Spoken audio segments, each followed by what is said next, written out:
สบายดีมื้อนี้มาพอกันอีกแล้วกับสองคำเคนคนลาวไต่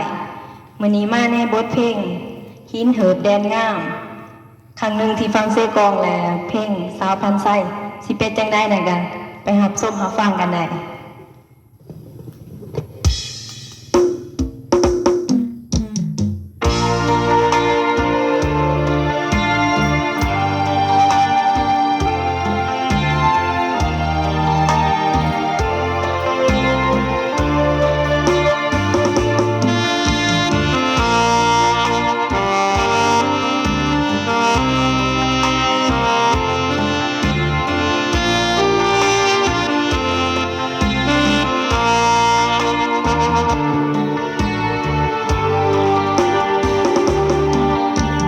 ทินลำเนาเงาเงามนแววเสียงสายมาลิดโซเห็นกังนำสั่งงานเรือตาสองแขนฝากฟังแววดังเสียงสักกุณาจับคอนวอนคู่ทลากลางน้ำมีป่าเคียงคู่แล้วสนีที่ห้องส่งมาก่อนเขาลดเนื้อนิ้วปากทำสาวเข้ามาหาคู่เคียงคอนเอื้อนดอยห้อยอยู่ตามหาคู่เพิ่งบินตองส่งกลิ่นหอมมาอ่อนๆหน้าอ่อนซ้อนสุขสมดวงใจโอ้ยินเถิดเจ้างามเลิศกว่าทินใดธรรมศาสตร์สร้างไว้สิงาน้อยใหญ่งามเนื้อนาหาได้เทียมเท่าดังเจ้าอินปันแต่งมางามแท้งามเด่นนักหนาเมื่อสาลิกาหากโตเคียงคอนคำราตรีแม่งมดังเสียงดนตรีผสมเล่าตามสายลมอ้อยนอนซองแสงจันทร์ดัง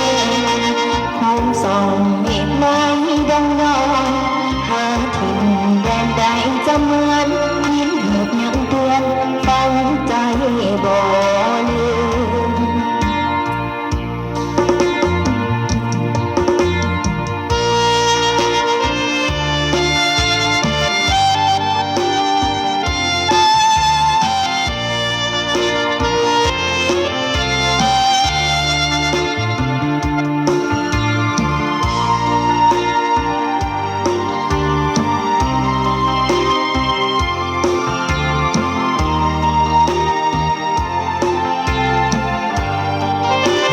โอ้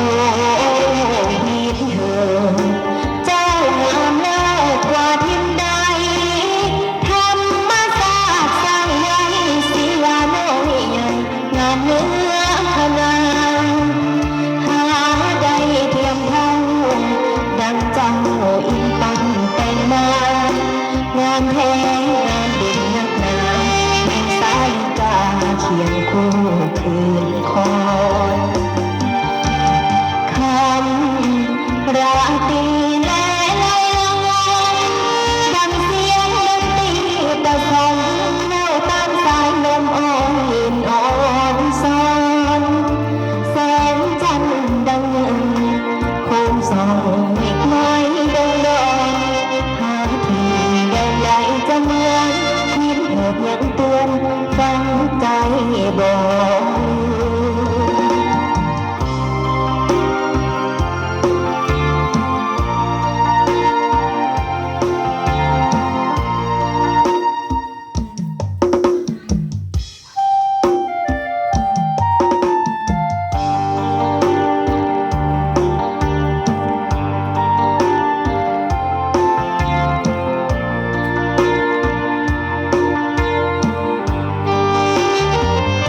เ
แดนแคว้นอัตตปือมีเลือสนซื่อคือแดนสวรรค์อายใจส่วนใจยังคู่เคียงกันหวังอีกบ่นานอายคงได้กลับคืนมาที่ฟังยังมีน้องมีผู้เดียวทุกวันนั่งเลี้ยวเมื่อมองท้องฟ้าน้องนี้ยังคอยใจลอยห่วงหาอายมาร่วมสองเสียกองแห่งนี้อายมาร่วมสองเสียกองแห่งนี้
สาวพันใจ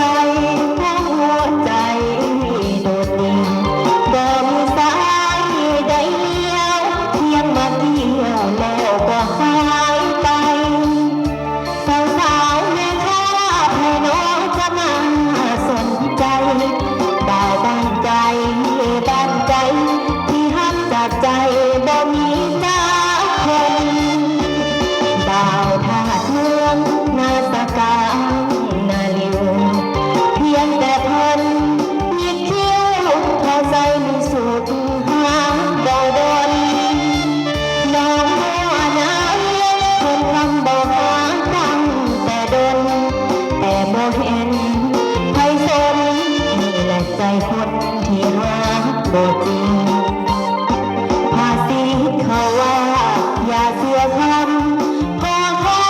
อย่าเชื่อดินฟ้าเมืองซ้ำบางคำซ้ำถึงเป็นจริงบางครั้งบางคราวคำเขาเล่าบ่แม่นความจริงแต่น้องเป็นผู้หญิงเฮ็ดจังใดสิถูกใจอ้ายได้สาวพันใจห้องหัวใจเอ็นหวังน้องกำลัง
จองในค่า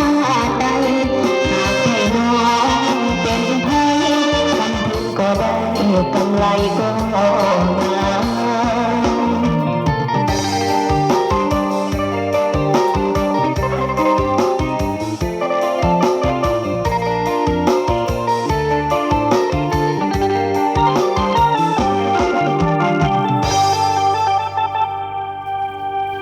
ขอขอบใจฝากติดตามรับชมในเด้อ